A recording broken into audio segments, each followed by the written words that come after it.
If you wish to move others, truly move them. Do not aim first at their minds. Aim for the shadows of their hearts. The mind resists, the heart surrenders. In every person you meet, there is a mask they show and a fear they hide.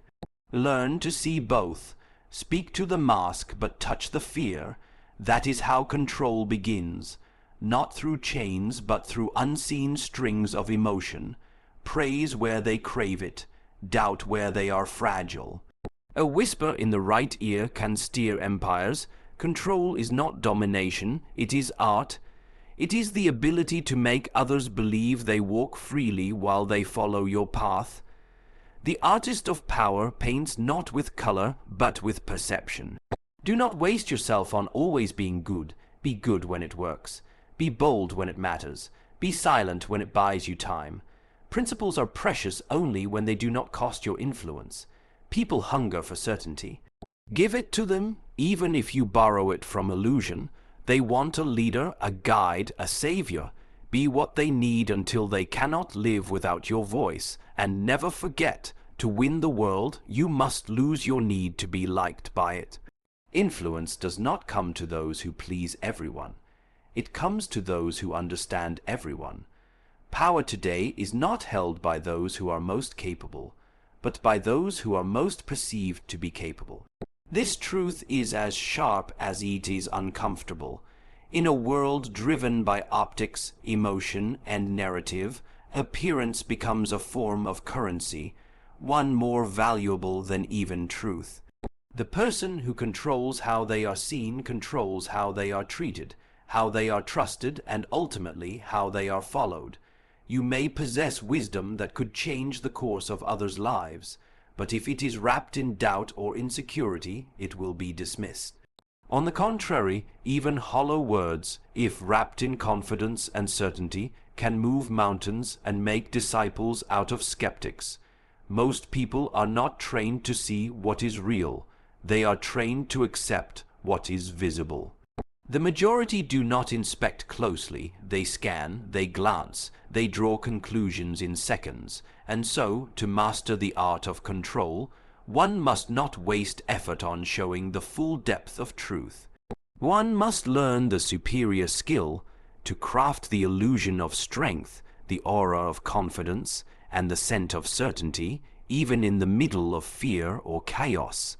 Substance without appearance is like gold buried beneath the earth, valuable but invisible and untouched. We are not rewarded for what we know, but for what others believe we can do. This is why mastering how you are perceived becomes more urgent than mastering reality. The person who walks into a room with steady eyes, calm breath, and deliberate movements is believed to be in control, even if their heart is racing. The person who speaks slowly with conviction appears wise, even if their words carry borrowed ideas. The public listens with their eyes and believes with their emotions. If you understand this, you can shape their belief before they even hear your message. Control through appearance does not mean lying. It means knowing which truth to show and when. A man may be fragile in private and fearless in public. Both versions are real, but only one inspires loyalty, action, and respect. Appearances do not need to deceive. They only need to guide perception toward the version of reality that best serves your mission. You may be in doubt, but if those around you see certainty in your face, they will borrow that certainty for themselves. And in doing so, you lead them, without force, without resistance. People crave leaders who seem untouchable, not because they are blind, but because they are afraid. Most of the world is drowning in doubt. To survive, people reach for anchors, for symbols of stability. If you present yourself as that symbol, calm, capable, composed, then you do not need to fight for attention. It is given to you. You do not need to ask for trust. It is offered. Learn to dress the part, not only in fabric but in manner. Walk like you know the answer, even as you search for it. Listen like you already understand, even as you learn. This is not arrogance. It is leadership. True influence comes when others want to believe in you, even if they have reasons to doubt. Give them a story to hold on to. Become the story. Your name, your posture, your tone. These are your tools. Use them to script the narrative others will repeat. If you do not, they will write one for you, and it will rarely be kind. You are either the author of your image or you are its victim. When people cannot understand you fully, they will fill in the blanks with their imagination. So, feed them selective signals. Reveal just enough to be admired, but not so much that you are predictable. Mystery magnifies power. Controlled transparency wins loyalty. Show vulnerability only as a weapon of connection, not as a habit of weakness. Be human, but not ordinary. Be approachable, but not equal. Keep just enough distance for people to wonder, to respect, to follow. And remember, in times of crisis, appearance becomes even more powerful than fact. When the ground is shaking, people follow the one who walks as if it isn't. Appear unshaken, and others will draw strength from your calm. Appear resolved, and they will adopt your vision as their own. Appear victorious, and you may win before the battle even begins. Control does not begin with facts. It begins with feelings. Logic is slow. Emotion is instant. People act not because something makes perfect sense, but because something makes them feel alive, afraid, inspired, validated, seen. If you want to influence someone's decisions, forget about presenting flawless arguments. Instead, learn to speak to their heart, because the heart will command the body long before the mind finishes its analysis. You cannot convince someone of anything until you stir something within them, and once you do, they will cling to their beliefs not because they are true, but because they feel true. Understand this, and you hold the key to the human spirit.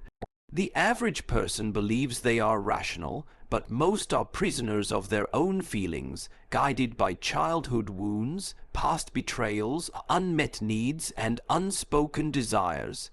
If you want to lead them, don't fight their emotions, use them. People crave reassurance more than reason. They seek stories more than facts. They don't follow the person with the best ideas. They follow the one who makes them feel safest, strongest, or most hopeful. If you offer people emotional shelter, they will not just listen, they will obey. Fear is the fastest path to obedience. Hope is the fastest path to loyalty. Love is the fastest path to sacrifice. The wise manipulator of hearts knows how to awaken these forces in others while remaining calm within themselves. Make someone feel seen and they will follow you into fire. Make them feel invisible and they will not cross the street for your sake. Most leaders fail not because they lack vision, but because they fail to connect emotionally. They speak to intellects when they should be speaking to souls. They share data when they should be delivering belief. Influence is not earned through explanation. It is earned through experience. To control through emotion, you must first feel emotion, not for yourself, but for others. You must develop a surgeon's eye for hidden wounds. Behind every anger is a fear. Behind every arrogance is a desperation to matter. Behind every silence is a longing to be understood. When you speak directly to these hidden places, people open. They do not even know why they are listening to you, only that something in your voice feels like the truth they never knew how to say. You become unforgettable, not because of your words, but because of what you awakened. The illusion of logic can be powerful when dressed in emotion.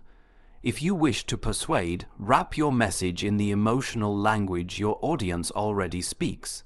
If they crave justice, speak in the rhythm of outrage. If they seek hope, speak in the light of redemption. Your content may stay the same, but your power increases when your delivery matches their emotional state. This is why actors move nations more than philosophers. The performance carries the message further than the purity of thought. People are moved by what touches them, not by what teaches them. The The greatest truths are not shouted, they are felt.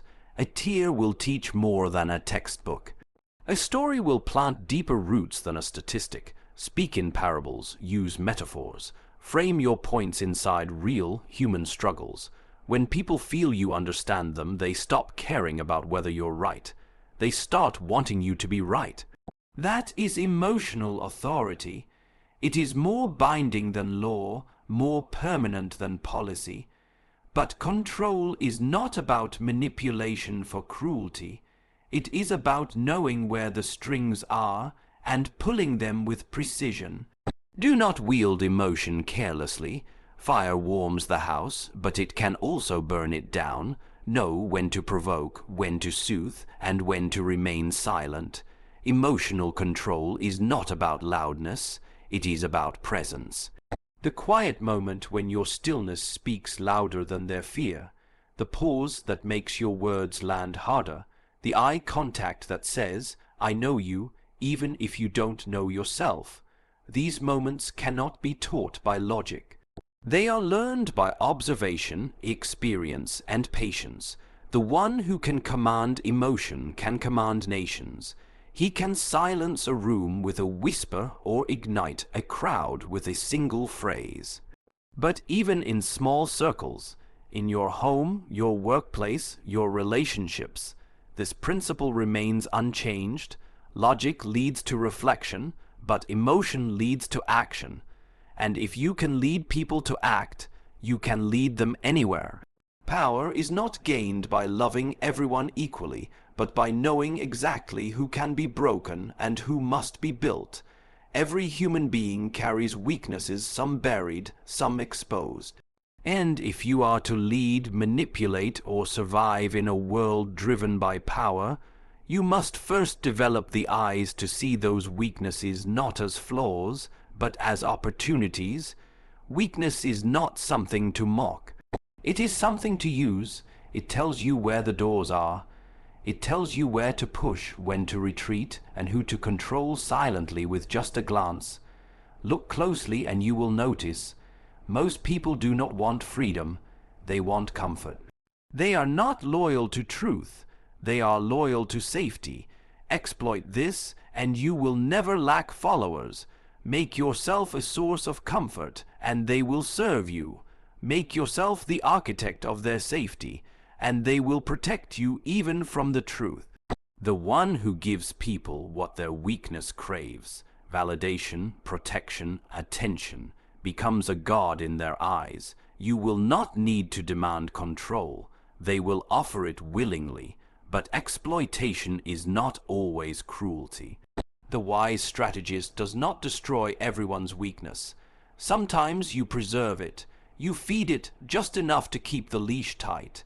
A man who is desperate for approval will follow you endlessly if you know when to praise and when to withhold. A woman driven by fear will stay close to whoever makes her feel invincible. These are not sins, these are openings. Learn to listen not only to words, but to patterns, where someone hesitates, where they react too fast, where their face shifts when a name is mentioned. These are the maps to their inner terrain, and yet you must never forget the second blade, loyalty. Loyalty is rarer than talent. It is more precious than genius. It is not found. It is created, nurtured through recognition, rewarded through protection, hardened through shared victories. When someone stands beside you in darkness, do not forget them when you walk into the light. Loyalty grows when people believe you remember. It thrives when they know their devotion will not be discarded. The mistake of many leaders is to use loyalty and then forget it. This leads to rebellion, to resentment, to the erosion of influence from the inside.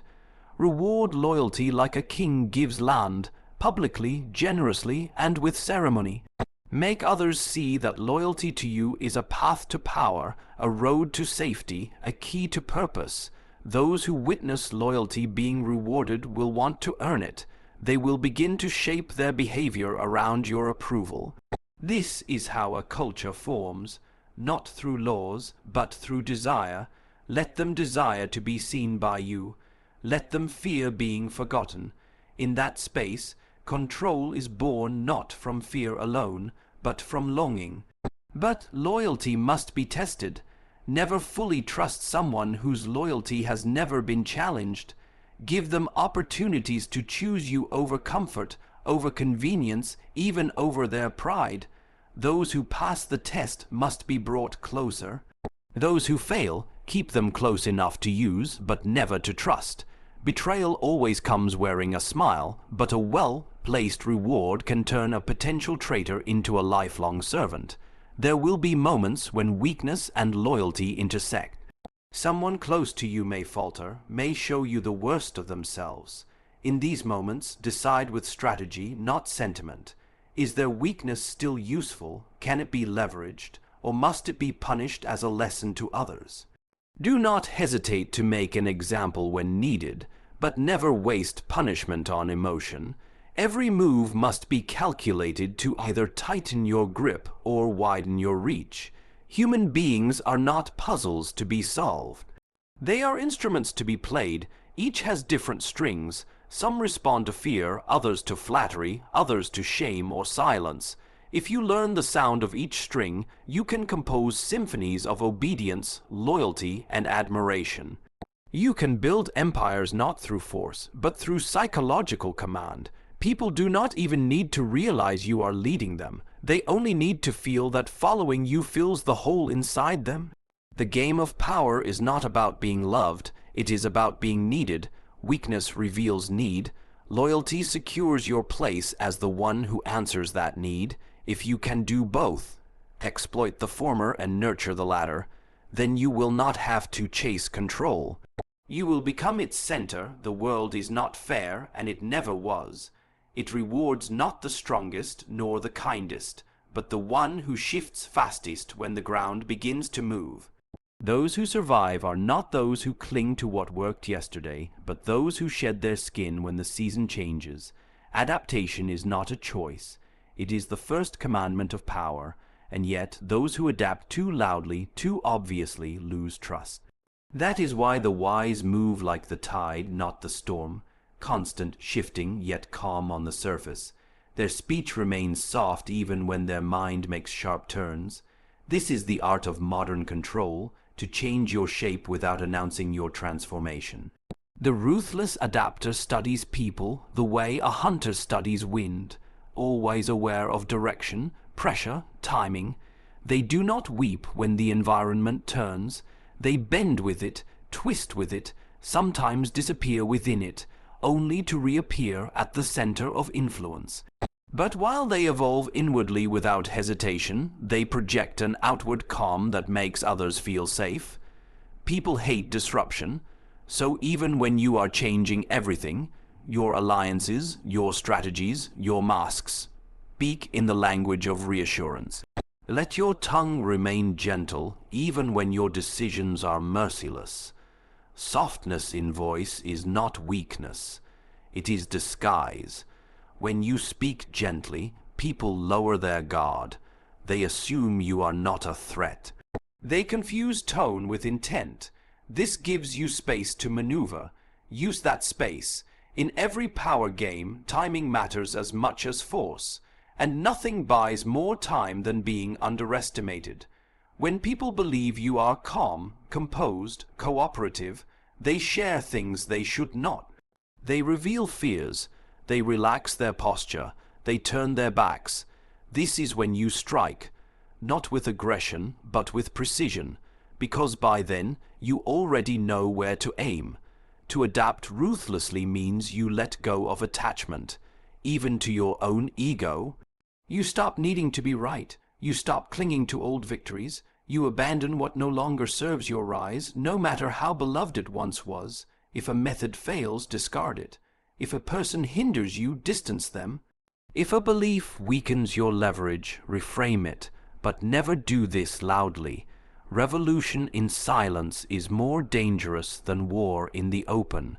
When you burn the past, smile while doing it. Let others believe it was always your plan. Speak with the same grace when you end a relationship as you did when you began it.